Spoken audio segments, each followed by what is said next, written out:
शहर की बहू आई गांव में।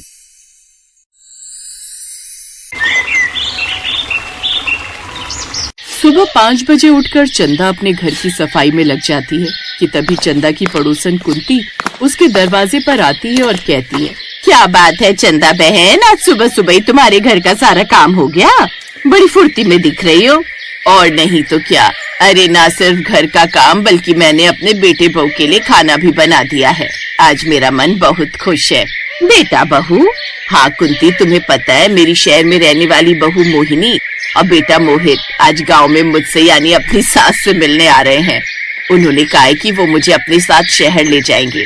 न सिर्फ मुझे बल्कि वो इन्हें भी अपने शहर ले जाएंगे। फिर हमारा पूरा परिवार एक हो जाएगा।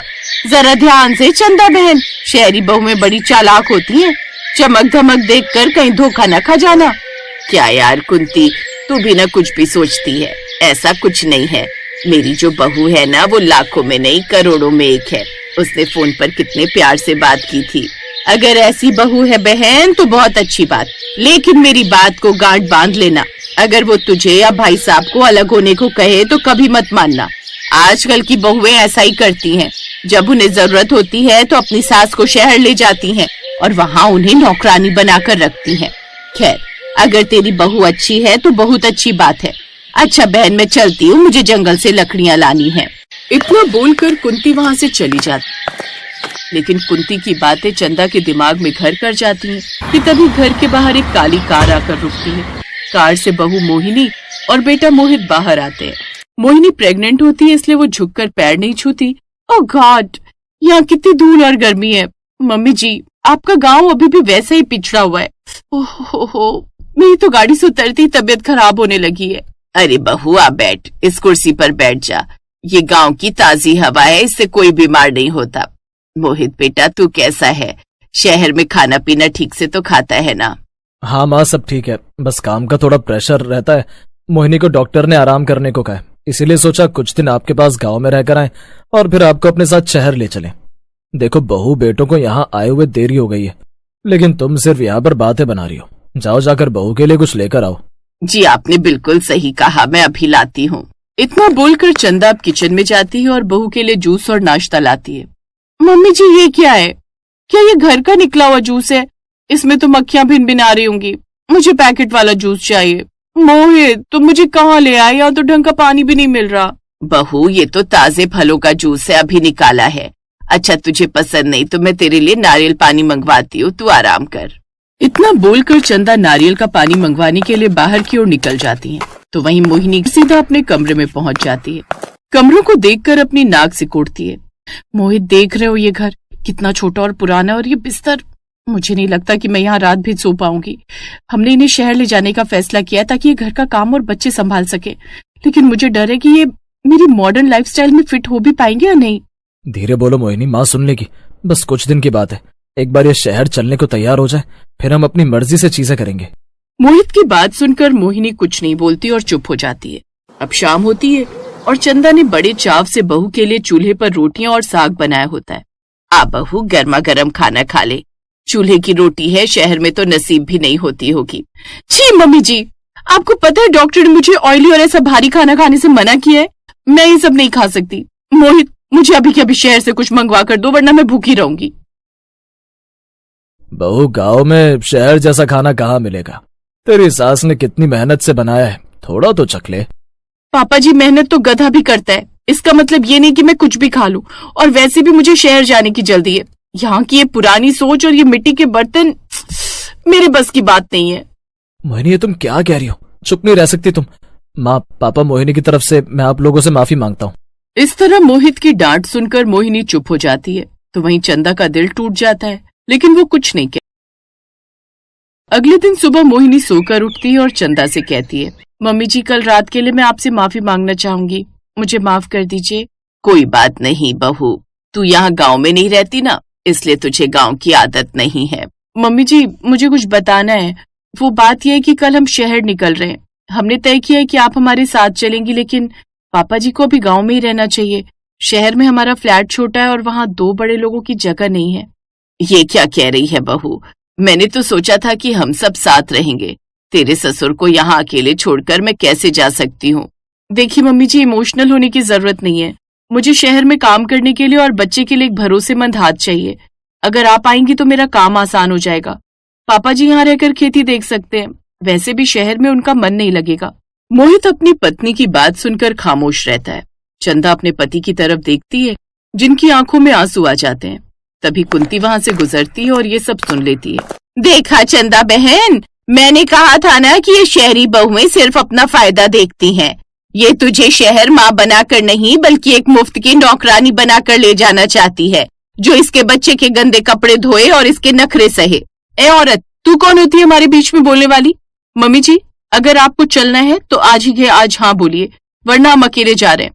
और याद रखिए, अगर आप नहीं आई तो मैं आपको कभी आपका पोता नहीं देखने दूंगी। और तो और हम कल की जगह आज के आज निकलेंगे इस घर से।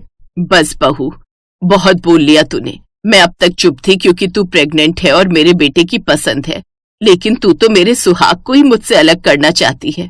जिस पति ने मेरा उम्र भर साथ दिया, उसे मैं अकेला छोड़कर तेरे साथ चली जाऊं शहर, वो भी तेरी गुलामी करने के लिए। माँ, आप कैसी बातें कर रही हो? आप हमारी गुलामी थोड़ी ना करोगी। आप हमारी माँ हो, वहां आप आराम से रहोगी। माँ, मोहिनी की बात मान लो ना। शहर में वैसे भी पापा क्या करेंगे? वहां पार्क में बैठने के अलावा कोई काम नहीं है। बेटा मोहित, मुझे काम की चिंता नहीं है। मुझे तो इस बात का दुख है कि तू अपनी पत्नी की गलत बातों में इतना दब गया है कि तुझे अपने बूढ़े माँ बाप का अकेलापन नहीं दिख रहा। चंदा, तू जा इसके साथ, मैं यहाँ रह लूंगा। नहीं मोहन जी, मैं कहीं नहीं जा रही। बहू, तू जिस शहर की अकड़ दिखा रही है ना, वो शहर तेरे पास ही रख। मुझे मेरे गांव की सूखी रोटी मंजूर है, पर तेरे घर की वो गुलामी नहीं जहाँ रिश्तों की कोई कदर नहीं है। ठीक है, तो फिर सड़ते रहिए इसी गांव में। मोहित, चलो यहाँ से, मुझे एक पल भी यहाँ नहीं रुकना। मोहिनी गुस्से में पैर पटकते हुए गाड़ी की तरफ जाती है। मोहित बेबस होकर अपने माँ बाप को देखता है, लेकिन मोहिनी के डर से कुछ नहीं बोल पाता और चुपचाप गाड़ी में बैठ जाता है और वो शहर की तरफ निकल जाती है।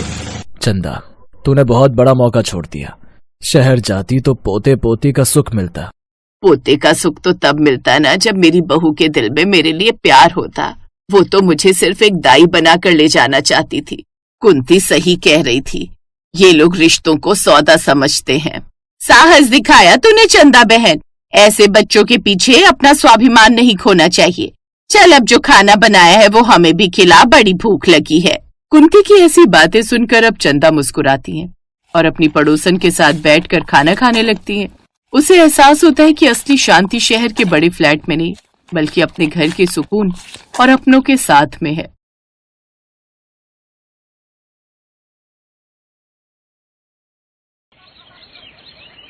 पापा, मैं शिखर से प्यार करती हूँ और उसी से शादी करूंगी। ठीक है, फिर अगर तुझे उस गरीब लड़के से ही शादी करनी है तो निकल जा मेरे घर से, और आज के बाद कभी यहाँ मत आना, समझी? रुचि ने अपना बैग उठाया और अपने अमीर पिता की हवेली छोड़कर शिखर से ब्याह कर उसके गांव आ गई। जी शिखर, ये गांव में पहुंचते कैसी गंदी सी स्मेल आ रही है। अरे ये बदबू नहीं बल्कि गांव की पहचान है, मतलब गौ माता के गोबर की खुशबू। वो देखो, वहाँ देखो कैसे वो काकी गोबर के उपले बना रही है। छी, ये अपने हाथों में गोबर कैसे उठा रही है? ये गाय की पोटी को हाथ से कौन छूता है? ये गांव के लोग कितने गंदे हैं। फिर कुछ देर बाद उनकी कार एक घर के बाहर आकर रुकती है। अरे, ये कार यहाँ क्यों रोक दी? डार्लिंग, यही तो तुम्हारा ससुराल है, चलो उतरो। रुचि जैसे ही कार से उतरती है तो उसकी सैंडल कीचड़ में फंस जाती है। ओह नो, ये क्या हो गया? शिखर डार्लिंग, हेल्प मी। शिखर उसकी मदद करके उसका पैर बाहर निकालता है। ओह नो, मेरी 10,000 की सैंडल खराब हो गई, लेकिन ये तो अब 10 रुपए की भी नहीं रही। You shut up. है? Shut up? भैया, ये भाभी कौन सा शटर अप करने के लिए कह रही है? शटर तो बिरजू काका की दुकान में लगा है। शिखर, कौन है ये बदतमीज लड़की? अरे ये मेरी छोटी बहन शीतल है, थोड़ी पगलैट है, कब कहाँ क्या बोलना है इसकी समझ नहीं है इसे। तभी हाथों में थाली लिए शिखर की माँ आशा आती है।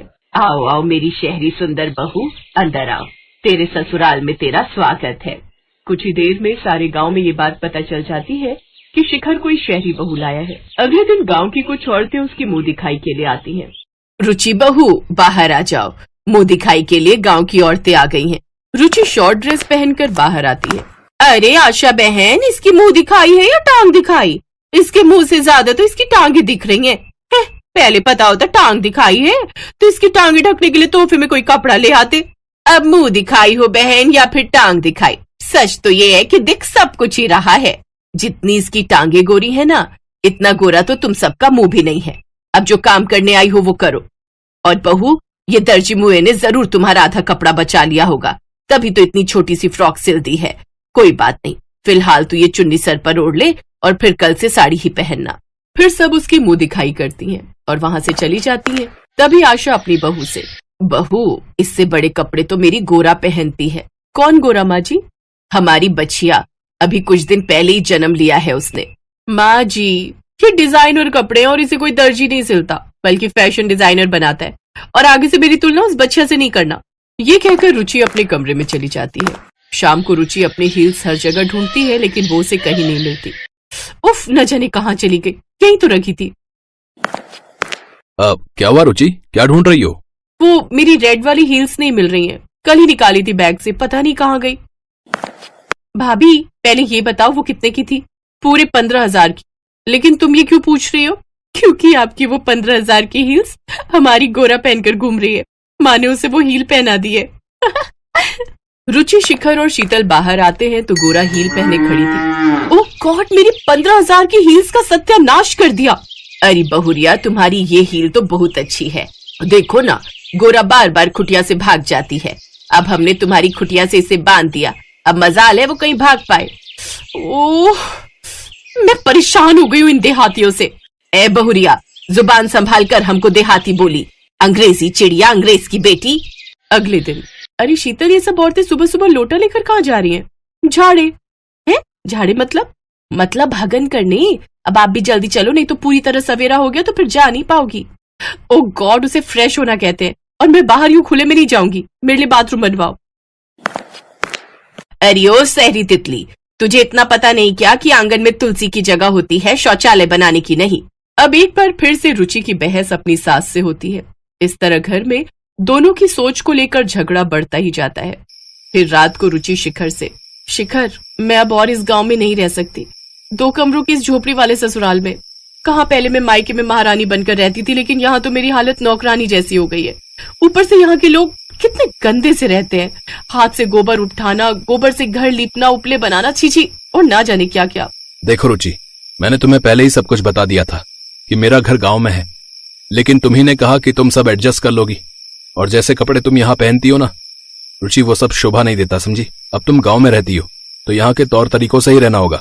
ये बात सुनकर रुचि रोने लगती है। तुम्हारे लिए मैंने अपना इतना बड़ा घर छोड़ा, अपने लोगों को छोड़ा, और तुम मुझे ही एडजस्ट करने को कह रहे हो। अरे मेरी माँ, मैं भी तो तुम्हारे लिए ही ये सब कह रहा हूँ। क्या मतलब? मतलब ये कि मेरे परदादा की एक बहुत बड़ी और पुरानी हवेली है, जो कि माँ ने रेंट पर दे रखी है, और वहां से हर महीने किराया आता है। क्या हवेली? तो फिर हम वहाँ क्यों नहीं रह सकते हैं? रह सकते हैं, लेकिन उसके लिए हमें माँ को खुश करना होगा, और इसका एक ही तरीका है। जरा अपने कान इधर लाओ। शिखर रुचि के कानों में कुछ कहता है। फिर रुचि पहले तो उसकी बात मानने के लिए मना कर देती है, लेकिन बाद में मान जाती है। अगले दिन से रुचि वेस्टर्न कपड़े छोड़ साड़ी पहन लेती है और अपनी सास के पांव छूती है। ये देख आशा बहुत खुश होती है। वाह वाह वाह, कितनी प्यारी लग रही है। बिल्कुल ठीक कहते हैं लोग, भारतीय नारी की असली खूबसूरती तो साड़ी में ही झलकती है। थैंक यू माँ जी। हवेली के लालच में अब रुचि अपनी सास की खूब सेवा करती है। वो उनको खुश करने के लिए चूल्हे पर खाना बनाती है, गाय का दूध निकालना सीखती है और झाड़ा करने खेतों में लोटा लेकर जाती। तो वहीं अपनी बहू की सेवा से खुश होकर आशा भी बदलने की सोचती है। जब ये बहू इतने अमीर घर की होकर हमारे लिए इतना कुछ कर सकती है, तो फिर हम क्यों नहीं इसके लिए अपना रहन सहन बदल सकते हैं। अब आशा देवी अपनी उस हवेली को खाली करवाती है और उसमें सुख सुविधा की हर चीज लाकर रख देती है। उसमें मॉड्यूलर किचन बनवा देती है, साथ ही शौचालय भी, जिससे उसकी बहू को कोई परेशानी ना हो। ये देख रुचि भी बहुत खुश होती है। कुछ समय बाद वो गांव में एक डेयरी फर्म का बिजनेस खोल लेते हैं और उनका ये बिजनेस खूब चलने लगता है। अब वो गांव में रहकर ही अच्छे खासे पैसे कमाने लगते हैं और खुशी खुशी रहने लगते हैं। Thanks for watching.